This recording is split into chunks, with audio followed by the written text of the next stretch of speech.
Welcome to the Nourish Child Podcast, a show about childhood nutrition, feeding kids, and dealing with the ups and downs of growing a healthy child. Here's your host, registered dietitian and childhood nutrition expert, Jill Castle. Hey everyone, welcome to the Nourish Child Podcast. I'm Jill Castle, your host. This is a show about child nutrition, feeding kids, and raising healthy ones inside and out. I'm delighted to share my guest with you today, Stephanie Meyers. She's a dietitian and founder of Families Eating Well, a nutrition practice training parents to coach healthy eating in kids.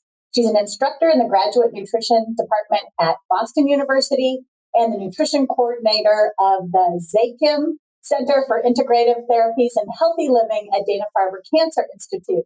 Stephanie presents seminars worldwide on mindful eating, family nutrition, and cancer survivorship.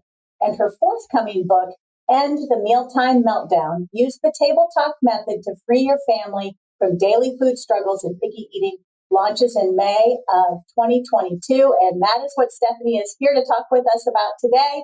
Table Talk is our subject. Stephanie, welcome to the show. I'm delighted to have you here. Thank you so much, Jill. It's really an honor to be here with you, and hello to all of your listeners.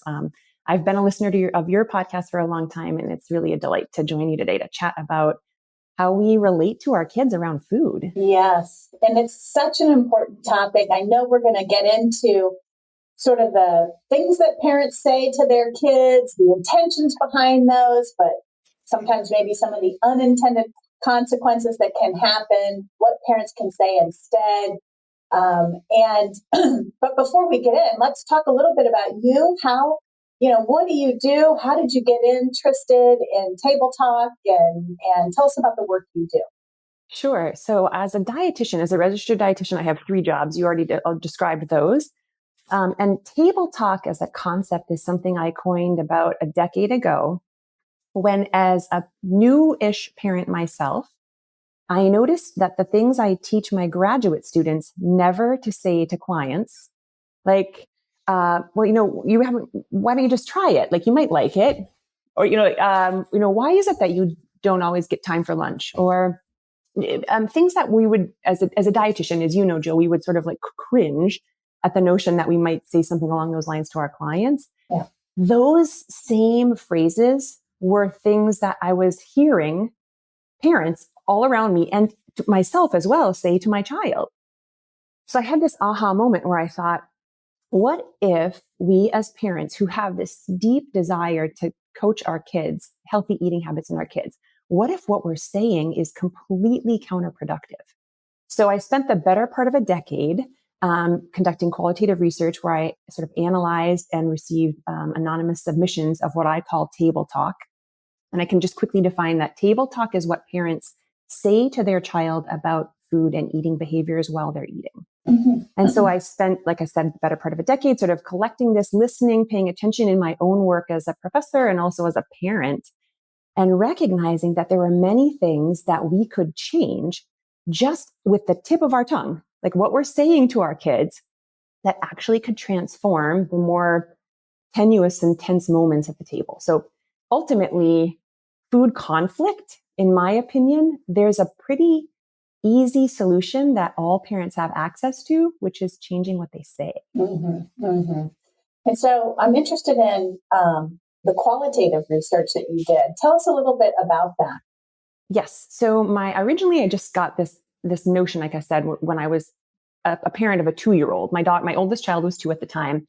And I'm standing in front of my class at BU and we're having really powerful interactions where real clients come into the classroom and students are working with clients in real time while the rest of the students are observing. And watching how those interactions unfolded made me very aware of how I interact with my own daughter over food. Like, how do I get her to eat Brussels sprouts? How do I help her to choose salad or not eat only pasta? So I watched how you and I know, right, how we train future nutrition professionals to be nutrition counselors. And I wondered if those skills were applicable in the realm of parenting. So I just started out with a basic survey that I developed, asking parents, what do you say to your kids when they say, I hate salmon? We always have that. I don't like it. I don't like it anymore. I don't want it. I could go on and on, right? When your child resists or rejects food, what do you say to that? And then the submissions came pouring in. People were this problem apparently really struck a chord with parents, that they were experiencing a lot of food resistance and rejection at the table, and they weren't sure what to say. Mm-hmm. They were, typing in answers left and right. I was getting lots and lots of data that I just then started to compile. Once I had enough raw material, so just phrases that parents say to their children when their children are not eating as a parent would like them to, I began to conduct focus groups with parents. So these were in-person groups where I asked parents to share with me, what's your biggest struggle? What's your biggest stressor? What's your biggest challenge? And what is your biggest priority in terms of how you feed your child today? And then I took a look at those answers and those conversations, which were really rich, alongside the data I had, which the data points really were just phrases, comments. And there became real themes quickly around what parents say and the unintended consequences of those words. So go ahead. I see you ready. I'm dying to know, what are parents saying? What are some of those comments? And then what are some of those stressors? Let's kind of dive into both of those, if you don't mind. If I don't mind at all, I love that you're interested in talking about this. So there are 8 categories of things that parents say to kids. At least I've organized them that way. And I'll just give you an example. One type of table talk is called corrective table talk. So corrective table talk is just what it sounds like. It's when you're saying to your child something they're doing wrong, something they need to fix about their eating. So stop eating with your hands, or not such big bites, or you've had enough mac and cheese, you need some broccoli too. You're eating too fast. You're eating too fast.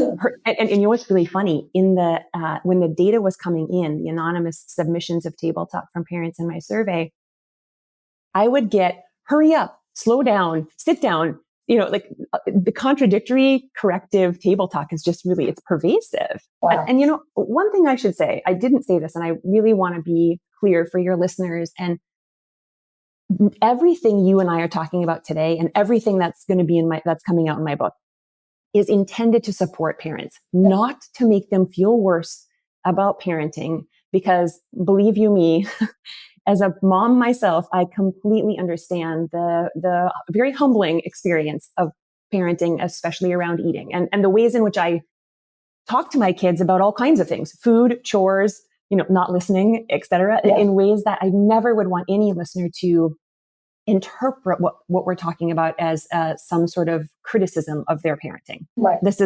I'm definitely not here to finger wag. Yeah. I'm right alongside you in this challenge, really, of how do I genuinely engage my kid around food without applying pressure and bribes and begging and, those shame kinds of strategies.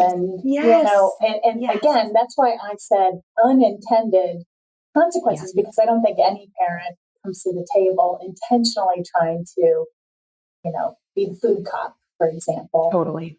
So I get that. I definitely appreciate that. But at the same time, it's important, I think, for parents to, be self-reflective, because there is that push-pull of, I want to do better, but in order to do better, I have to self-reflect and really look at what I'm doing and how I'm contributing to the situation, right? And absolutely, Jill, you hit the nail on the head.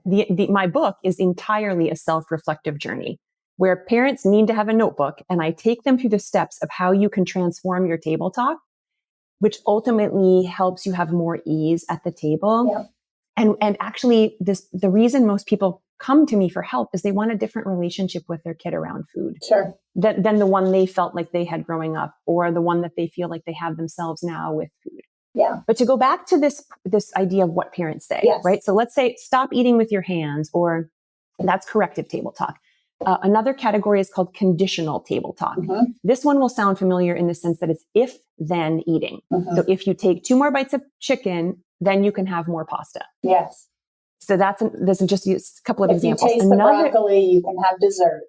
Yes. Okay. If you clean your room, we can get ice cream. Yes. Okay. So that's, I'm not going to sound as a surprise for anyone when I say this. Unfortunately, the unintended consequence of that type of table talk is it sets your child up to learn reward punishment with food. Reward, and so that's punishment. Reward and punishment with food. With Using food as yes. Yeah, it teaches that rubric, Yes, like okay. if you do this good thing, then you get this other good thing.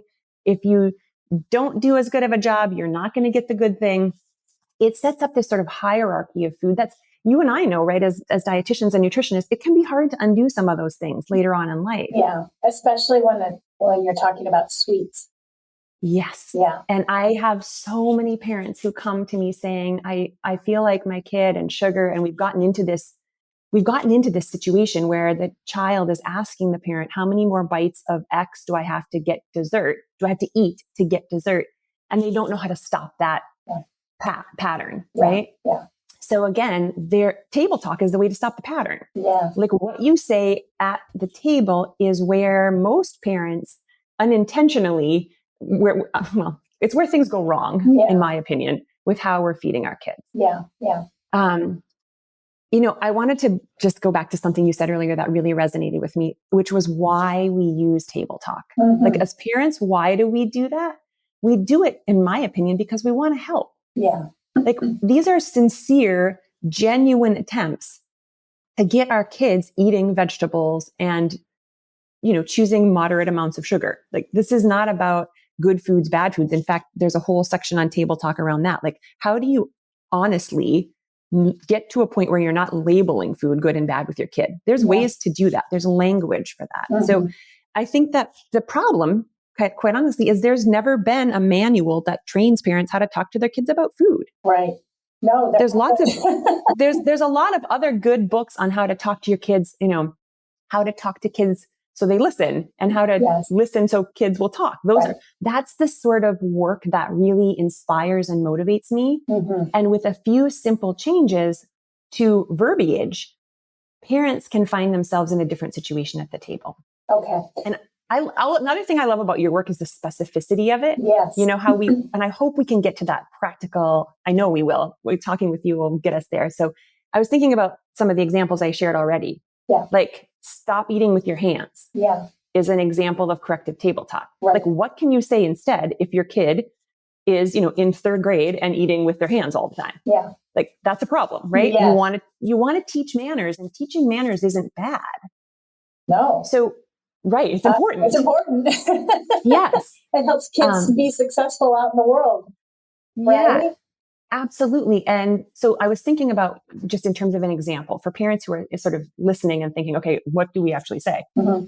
So when corrective table talk is part of your dominant style, the method that I have developed teaches you use ing verbs, preferably one ing verb. Okay. Right. So let's have an example of that. Okay. So let's say your kid wipes their mouth on their sleeve, Mm-hmm. or, doesn't use a napkin. It's common behavior among children. Yeah. Most table talk in that situation is corrective table talk. Don't wipe your sleeve. Don't wipe your face in your sleeve. Use your napkin. I've told you a million times, like, stop doing that, right? You hear the corrective language. Yes. In a transformation of table talk, all of that goes away, and you think in your head, what is the verb you want your child to do? You want them to wipe their face on their napkin. So you literally say only the ing verb version of that verb. So you're at the table, your kid is smearing their hand on their arm, right? You pick up your napkin and you say wiping, and you wipe your mouth with your hand, and that's it. One word. Then 20 seconds later, when they do it again, you just repeat wiping, show your wiping your hands or wiping your mouth, and no other words. All right. This is groundbreaking. I haven't even thought of this before. Wiping. So let me just say, wiping. Just show it. I just want to say, if any of you are listening to the podcast, I want to make sure that you also know that we are live looking at each other. And so Stephanie is showing us how to use your body language to convey the messaging or the language, the table talk you want to be using. So be sure if you want to watch this too, that you go over to YouTube, because this will be live on YouTube. So you can listen on iTunes, but you can watch us on YouTube. So Stephanie, I'm sorry to interrupt you, but go ahead. Nope. You were saying wiping. Yeah, and that's really important, Jill, because you see, in order to use fewer words, which is really important when you're talking to your kid about food, if you're going on and on over explaining why it's bad to, wipe your shirt on your sleeve or how you've said it a million times, kids are just going to turn that right off. Mm-hmm. The effectiveness of a parent at the table has to do with mindfully chosen words. And in this instance, a wordless demonstration of what you want your child to do instead. Gotcha. Okay. Now, here's another one. We talked about stop eating with your hands. There's a couple different ways. I should say that also when it comes to table talk, there's a couple different ways you can handle every situation. So ing verbs are just one example of transformed table talk that can show your child what you want them to do with fewer words, which makes them more likely to just sort of like be a little surprised, like, that's weird. By the way, a lot of the things I teach are really weird. They seem so silly. Like, would that actually work? And my invitation with everything I teach is to just test drive it yourself. Yeah. You do not have to take me at my word. Give it a go with your kid and see if it resonates with you. And if it does, great.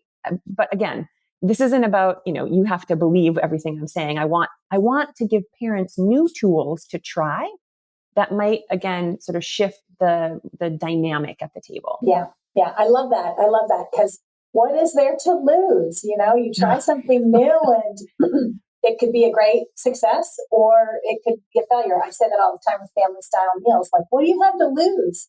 Try a family style meal, put everything on the table, watch how your kids react. Yes. It's the same sort of concept. You have nothing to lose by trying these things. Okay, so wiping. Let's actually, do you have another example for the ing? Yes. Yeah. So chewing with the mouth open or talking with their mouth full of food. So you just simply say, if your child is chewing and talking and it's sort of driving you nuts, you just say chewing. So remember, as a parent, all you need to do is identify the verb you want your child to do. So if it's chewing, that's fine. Then you just say chewing and you show it. Chewing. Mm-hmm. And I know, again, this sounds completely absurd, but if you can, test it out with your kid when they're doing some behavior and your instinct is to correct them, to tell them that they need to fix what they're doing. Mm-hmm. If you can think of a verb that is an ing version, use the ing version and simplify it to one word, that can be really empowering. You see, go ahead. So I'm thinking of my own kids who are mostly grown and flown, but when they come back, we have a table rule of no phones at the table. But that rule, as they've gotten older and they are young adults, that rule has sort of gotten a little looser. So I'm thinking when they're at the table and they have their phones out, I could say, texting. Yeah. Is that what I would say? Well, do you want them to be texting? No, I've got my phone right here, Jill. Okay. Let's do this. I love this. Okay. So here I am. I'm your kid. I've got my phone out. Yep. I'm not paying attention. What do you want me to be doing, Jill? Engaging. Boom. There it is. Okay. Your ing verb. Yes. And do you have a phone with you as well? Yes. Okay. So you got to model it for them. Yeah. Okay. So when your kids are texting, here we are, you and me, I'm your kid, you're you, we're texting. And you see that if you aren't texting, because I'm guessing you're engaging and trying to get them to engage with you, right? Exactly. You also need to have your phone nearby. So bring it to dinner with you. Okay. You got to have it nearby because you have to model the behavior. Oh. Okay. Grab your phone. It's not going to be effective if you just say engaging. They're going to be like, yeah, I'm engaging with right here. Ah. Grab your phone, Jill. When you see the behavior happening, just grab it and just be like this for a second. Engaging. And then take your phone, put it face down, off or down on the floor. Engaging. Got it. All right, folks, And you then have to see this on YouTube. It's hard to hear it, but I know it's hard to hear. This is good. Also, I should say that many different ing verbs are just one category of transformation I teach parents around new table talk. I'm thinking maybe another example that's not about corrective table talk. Maybe we should do the conditional if then eating. Yeah, please. Okay, so if you take 2 more bites of this, you get that, right? If you take 2 more bites of broccoli, you can have more pasta. Okay. There's a lot of that negotiation I hear going on with parents. Mm-hmm. Now imagine, again, saying that to a client. Isn't it absurd? Or to another adult. Yeah. Right? Yeah. So as the registered dietitians listening to this, you're like, oh, it totally clicks. You would never say, yeah, if you just eat a bit more salad, you can have a bacon cheeseburger. Like, we don't talk like that to our clients. No, we use motivational interviewing and yes. So I'm basically training parents how to become motivational interviewers with their children around food. Okay, so let's say that for the parents listening, they're sort of cringing when they hear that, oh gosh, if you eat 2 more bites of this, you get that. Please, again, first, don't feel guilty. Nobody has ever taught Jill or me how to talk to kids about food either. Right, Jill? Yeah, we figured it out as we went along. Right. Yeah. It was basically an intersection of our skill set. Mm-hmm. There's no class. And a desire to help our children build healthy relationships with food and a desire to embrace their autonomy and educate them along the way. And that we come from a place of being trained in nutrition. We know what needs to be learned, but we also understand some of the long-term consequences of having negative table talk, right? And so as a dietitian with kids, I'm sure you were the same. I was always thinking about how does what I say translate to what they're thinking in their heads about themselves, about food, about their eating habits. I have goosebumps because everything you said so resonates. And I just want the listeners to know that if Jill and I had a hard time with this, not that we're superior to anyone else, but like if we have graduate degrees in nutrition and how to help people elicit sustainable behavior change, and it's hard for us, like no wonder we're struggling, right? As parents, like we've spent our whole careers trying to figure this out and we're still thinking, I don't know, I'm scratching my head a lot of the time, to be honest with you. So I want the listeners to feel that in a visceral way. This is not, again, any sort of judgment around what's been happening at your table, but it's a new leverage point. Yeah. Right? It's a new angle. So if you're saying to your child, if you eat 2 more bites of broccoli, you can have dessert. The way around that is to say, what do you notice about broccoli? What do you notice? So those are words that I train parents to use every meal if you can. What do you notice about fill in the blank? And the blank is the food they're not eating.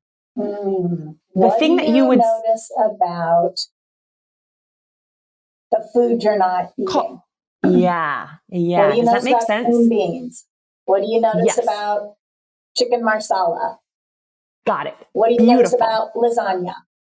What do you notice about tomatoes? Yes. We could keep going all day long, right? Now, that sounds like really, again, well, when I first say this to parents, they look at me sort of perplexed, like, what do I notice about whatever? And it's just what you said before, Jill. What do you have to lose?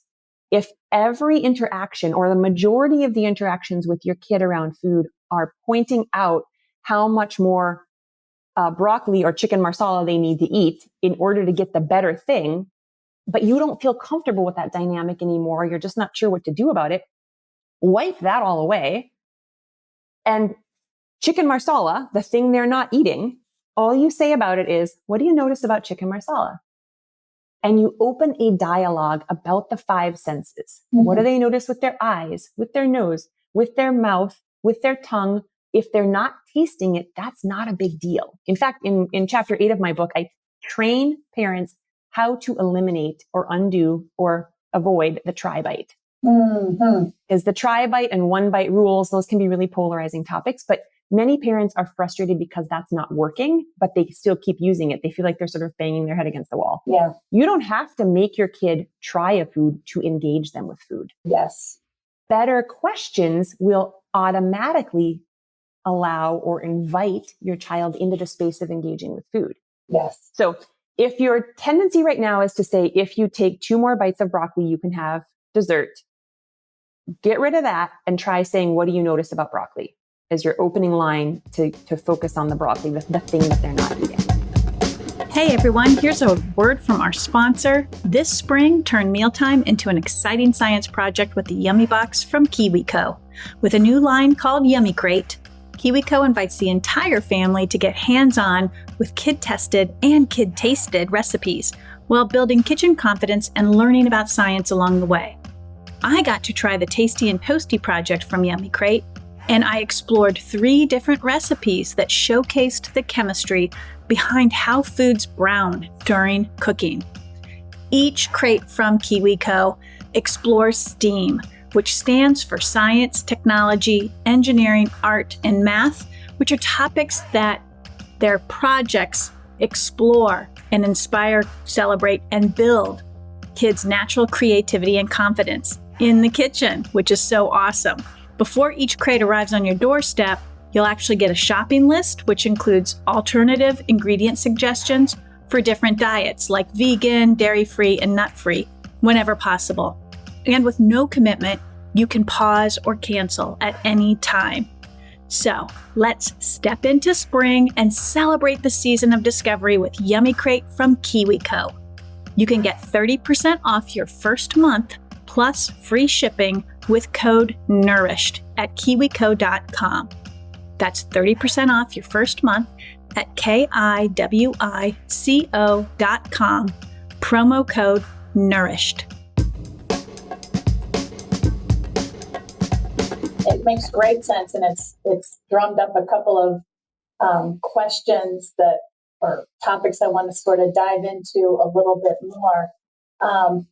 Not much to lose on the parents' end for trying this, which we kind of talked about. But if you're a parent who is also noticing that your engagement at the table just doesn't seem to be working at all, this is an invitation. This is a fresh way of interacting and engaging around food that, again, very low risk, lots of upside, right?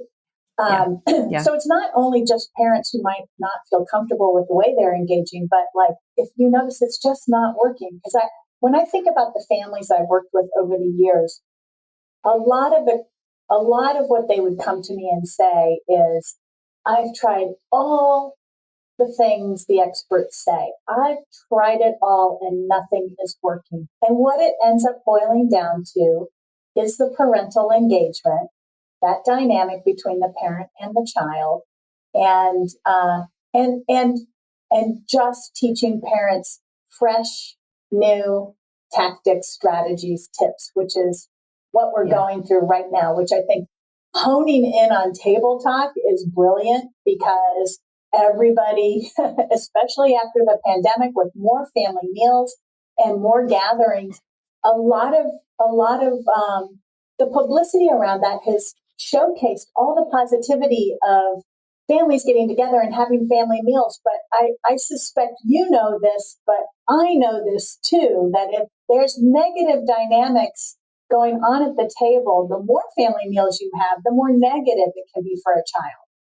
Yes. Right? In fact, Jill, just a few months ago, a client came to me and the first words out of her mouth were, that entire year of remote learning, she said, this is literally what she said, I can't pretend like it's all okay anymore. And the reason she said that is her son was eating both breakfast and lunch at school. And so she only had dinner to be in charge of herself. And the dynamic was so challenging, stressful for her and stressful for her child. Mm-hmm. But that whole year of remote learning, it tripled. Yes. She had breakfast and lunch too. Mm-hmm. And so she was at the end of her, she was doing everything she possibly could to be creative and fun and, playful, but those things aren't enough. Yeah. If the dynamic is, even if it isn't challenging. Yeah. I was thinking about, there was a survey done at C.S. Mott Children's Hospital at the University of Michigan in 2017. Parents, kids aged 1 to 6, only 34% of those parents felt confident interacting with their kid around food in order to shape healthy eating habits. Only 34%. But 97% of those parents believe that childhood eating habits have a lifelong impact. Mm-hmm. So there's this real challenge. We're all facing. Yeah. There's a lot of work to be done, Stephanie. Yeah, for I know, sure. Jill. I know. I mean, I feel like, yeah. Job security. The other thing that I was thinking about, though, too, you said try it bites. And I know my listeners out there will be very interested in knowing your perspective on try bite. You call try bites. In my book, Try New Food, I call it try it bites. But I also understand that really depends on the temperament of your child. And you really need to have, as a parent, a really good read on how your child reacts to new things, to unfamiliar things. That is just as important, I think, in this whole dynamic of whether a child should take a bite or not. And you always hear the parents who will say, oh, I can get my child to try anything. Well, I oftentimes think that in that scenario, a parent may have a child who's a very easygoing, compliant, pleasing type of child. That type of child, that temperament, is going to follow the leader, is going to do what they're asked. So what do you think about try bites? Do they have a role or not? Are they more damaging? Can they be useful? What is your this is all great stuff. So I never say never, and I never say always. As you have just described so aptly, there's a lot of need to read your child. In my opinion, even the biggest problem I see with try bites is when parents believe that their kid would never try anything unless they forced them to anyway. Mm-hmm. And then they give the kid the right, I'm using air quotes for the people on iTunes, the right to dislike it. Kids feel really bamboozled when that happens. Mm-hmm. Like, you have to try it, but you can dislike it. Then my approach is, why don't you ask your child an open-ended question before about what do they notice about, in this case, let's just use asparagus. Like, what do you notice about asparagus is a much better question to get into a conversation. And again, these aren't deep, like hour-long conversations. It might be one comment. Like, it's literally like, it's gross. Could be the answer your child gets. What do you notice about asparagus? It's gross. Yeah. And then you offer a reflective statement. So you're noticing gross. Which part? It's gross. So I train parents to use open-ended questions very specifically with their kids. When your kid says asparagus is gross, don't argue or say, well, just try it. You might like it. Mm-hmm. You see, just try it. You might like it isn't going to motivate that. That's going to click. That kid's turning off. They're like, now they're feeling their defense system come up. They have to dig in their heels and assert their autonomy as an eater. And that's where try bites, where the language around try bites starts to erode their effectiveness, in my opinion. So go ahead. I see you're ready to ask me something. Well, you said insert their autonomy with eating. That is loaded right there. And I think there's a really important opportunity to talk to parents about what you mean. What does it mean when a child needs to insert their autonomy? Yeah. So kids don't have much sovereignty as eaters, right? I mean, most kids don't buy their own food, meal prep plan. If they're in the kitchen cooking alongside you, that's awesome. But let's be honest, like, it's not happening for most parents regularly. And then I have some clients whose kids make dinner by themselves and they're, preteens. Yeah. So there's a huge variety there. But what my point is, much of the time, kids are given a plate with food on it, and they're sort of compelled to eat or not eat that. And that's where the challenge comes. Because what we're trying to teach kids with eating is a life skill, not just get the green beans in at this meal. Like, what parents truly want, in my focus groups, at least what they've described, they want their child to have a long-term, they're looking out decades down the line. They want their child to make healthy choices, enjoy food, have a connection and love for food. Mm-hmm. How do you nurture that as a parent if the words out of your mouth are mostly, don't do this, you liked it last time, I made it just how you wanted, and if good job, but also, not so much this way, you're, more of that, less of that, or slow down. Like, that's unfortunately, parents can feel that those words aren't creating the long-term relationship they hope for. Mm-hmm. They're just not sure what to say instead. Right. So I feel like that's where I come in. And again, it's only because of the work I do teaching people how to be nutrition counselors that it even occurred to me that table talk has 3 undesirable outcomes, 3 big undesirable outcomes. Number 1, it doesn't get kids eating better most of the time. Mm-hmm. Number 2, it makes parents more stressed out. Like when I'm talking to my kid and I'm like, could you please just eat, you didn't even try the salad. Just try it. Mm-hmm. Like that doesn't feel good to say. It's stressful. And I repeat myself. It's redundant. I'm saying the same thing over and over again and landing in the same spot. And as I mentioned before, it's disempowering, Mm-hmm. this autonomy piece, right? It disempowers parents because they're less effective. And it fails to allow kids to develop the life skill they need as an eater. So skills of eating are, how do you know when you're hungry? How do you know when you're full? How do you know what food will actually do it for you in that moment and how much? Mm-hmm. Kids amazingly know how to do a lot of this innately. Mm-hmm. And if we change our language as parents and give them a little wiggle room to do that work, things start to change at the table. Yeah. And I would also maybe mention what is occurring in my brain too is just, if kids are coming to the table and they're on their defense mechanism because their autonomy is being completely usurped, they're going to fight instead of acquiesce. They're not going to work with you. They're going to work against you. And so part of parenting is, how can I get my child to work with me? And when it comes to food and eating and nutrition, parents oftentimes are at a loss. So I see this table talk, your book coming out in next May of 2022. I mean, I see that as a real asset for parents because this whole idea of what do I say is huge.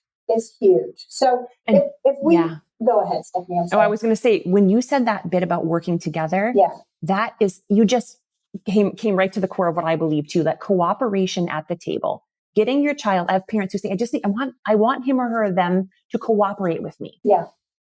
The definition of cooperation around food is working together to get something done. And when you said that thing about the defense mechanisms, I wanted to give one more example for your listeners, like a takeaway, a nugget of language, 4 words they can put in their back pocket to use when they're at that moment, that flashpoint during a meal where they want to throw their hands up because it's totally falling apart. The 4 words are, what would help it? What would help it? That's a question you can ask your child when they're like, I hate, they show up at the table, they didn't even sit down yet, right? They've got the beautiful family meal that you've just described. And they're like, I don't want this. I don't want salmon. I don't want broccoli. I don't want sweet potatoes. I don't want it. Then you can calmly just say, what would help it? Sitting down at the table, I hate salmon. We had this, every food rejection that you get, the first pass is to ask what would help it. Sometimes what would help it is a little squeeze of mustard, or making it cold or making it hot. This is going to sound so corny.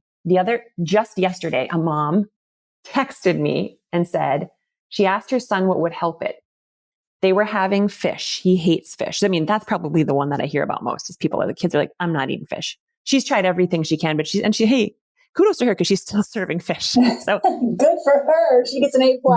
Keep feeding. The only thing she did differently was say, what would help it? And he said nothing. And she said, you don't have to eat it, which is another thing. It's great to say that, but most parents say that. And then they're like, now what do I say after that? Yeah. You don't have to eat it, but don't nothing. They? No, nothing. You just let things ride, right?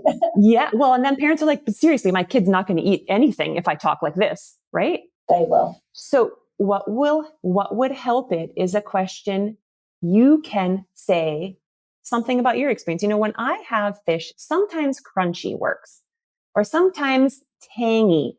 Adding mustard a little helps, or lemon or lime or whatever. This is a technique I teach called the add-on. It was originally published on a website called fatherly.com back in 2019, I think. But the add-on is where you give your child a little autonomy vis-a-vis the words, what would help it? And those words allow them to think creatively. But back to this mom who served the fish again, her kid said, when she said, what would help it? Maybe if it was cold. And so she just asked him, how would you get it to cold? And he said, I could rub an ice cube on it. Oh. Now, let me just tell you, this So is what creative. I have never in my entire career heard a parent come up with that strategy, but the kid, you're teaching your child how to be with food in a way that makes it workable for them. Mm-hmm. She said, you try it. Now, he didn't eat the whole piece of fish, but he ate 3 bites of fish while letting an ice cube sit on top of it. It's bizarre, right? None of what I'm teaching, as I said, seems like it's really out of the box, all of it, quite frankly. But then again, when you teach your child how to make food workable for them, that's a lifelong skill. Absolutely. I mean, displeasure with food is not unique to childhood. No. This is something that we all can learn, and we can teach our child with simple questions. Like, what do you notice about fish? What would help it? Those are language tools that help you engage differently with your kid around food. Yeah. And I love that you're really encouraging the child to solve the problem. You're not jumping in as the parent and making everything better. You're actually allowing that child to kind of figure out the solution to what he sees as the problem. Yeah. And that's where ultimately, my book is about table talk and how you as a parent can have an individual self-reflective journey to overturn what you say. Perhaps most of the time it's unexamined. Most parents come to me and I talk to them about, we're going to talk about your language and how you relate to your kid about food. And they're like, can you just give me some ideas on how to get them eating cauliflower? And I say, yes, that's the output of this work around language. Yeah. But truly, the big picture is, how do we raise a child to relate to their food in a way that's got more fluidity, more ease, less challenge, less judgment, less shame. Yeah. And so less dishonor. So for parents out there who might be saying, well, what's the big deal? Why do I really need to worry about what I say? And why is this positive table talk important in the long run? What's at stake here? Funny. So in my book, I talk about how I believe, at least an association I see now, having been a dietitian for 25 years, with the kinds of things my adult clients say to me when they come in for their very first visit, right? I just need to get on track with eating. If I could just stick with a plan. I've been so bad lately. I've been trying to eat vegetables. I buy them and they just, the self-talk. So ultimately, I believe that how we develop as eaters, the things we learn to say about ourselves as eaters, evolves over the course of our lifetime while we eat, right? In no way, shape, or form are I suggesting that a parent's table talk is to blame for a child's eventual self-talk as an adult. What I'm suggesting is, instead, as a parent, you can help shape your child's internal messaging around food by asking them questions like, what would help it? Where is hunger showing up in my body right now? What do I notice about asparagus?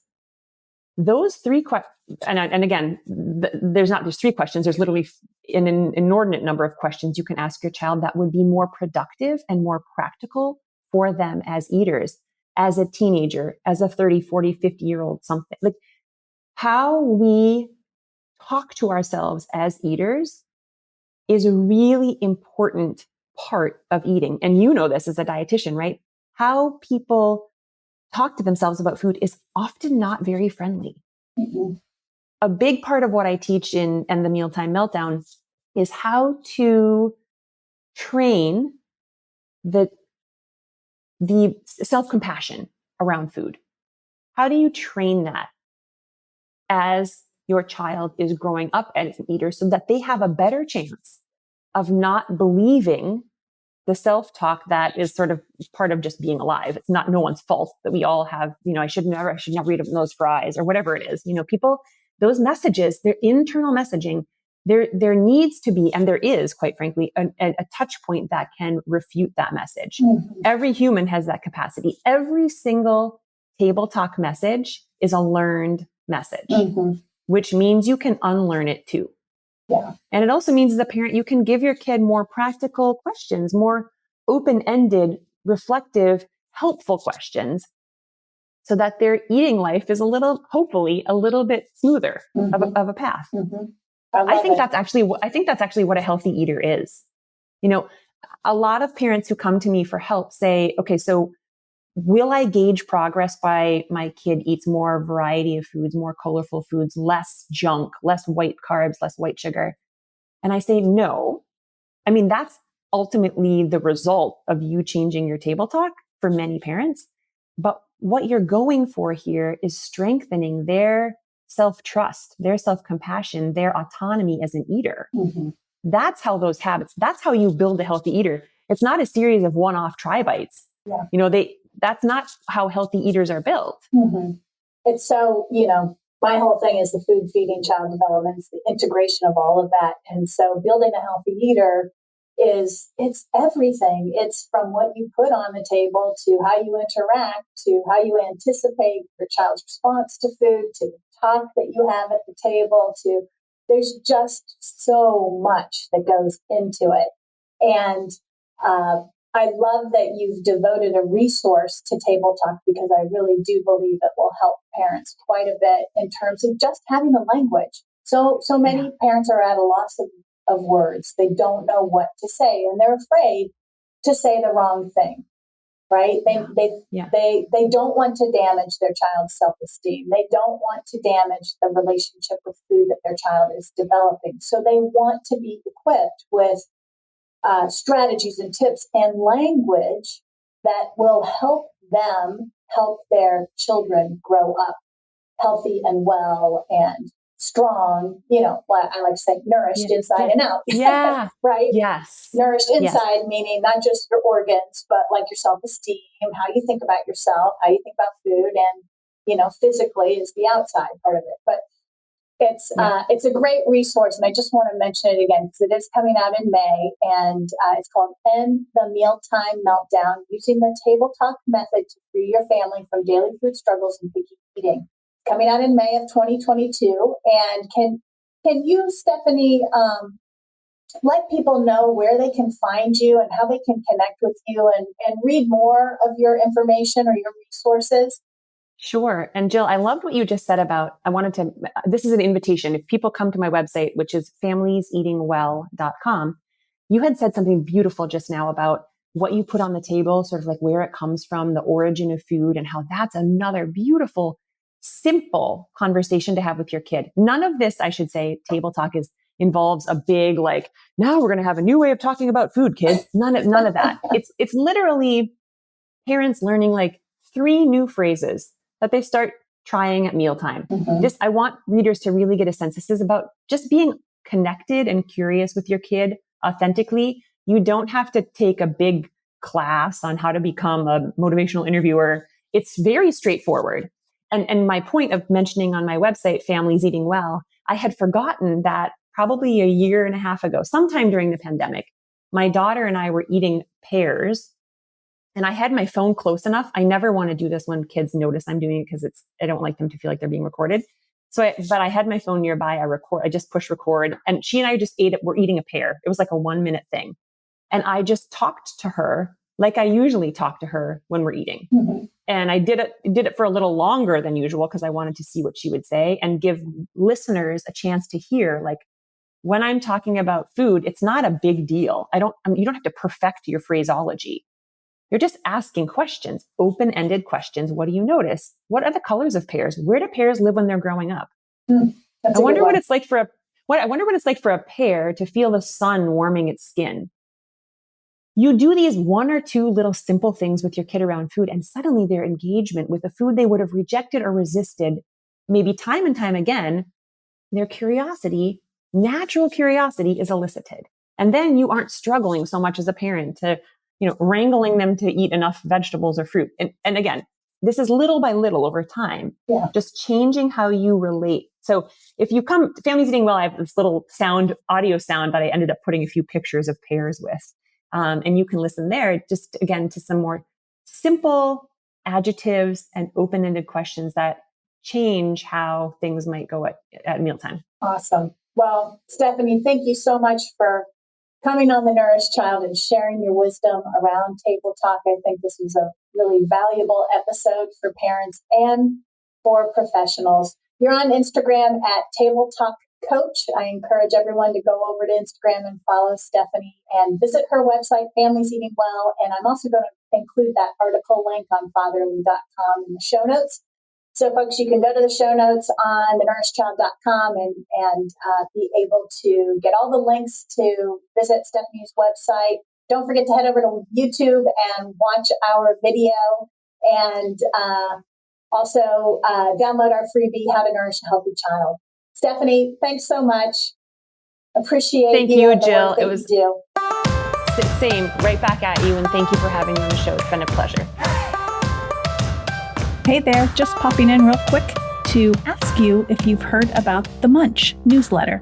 It's a weekly paid newsletter I send out to subscribers, and it's a little bit of a different piece of content because I answer reader questions in this newsletter. So complicated stuff that I don't have on the blog and stuff that's not here on the podcast. So I have a section on that newsletter called Ask Me Anything, but I also dive into the latest science around child nutrition.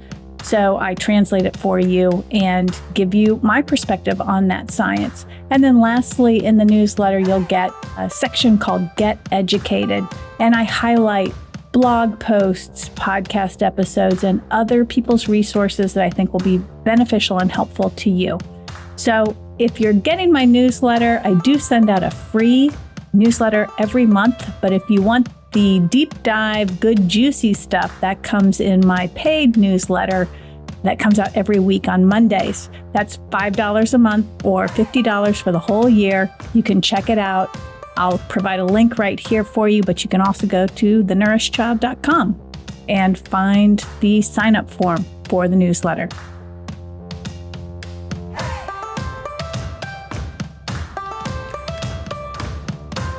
Thanks for listening to the Nourished Child podcast, where the #1 goal is to help you grow a nourished child inside and out.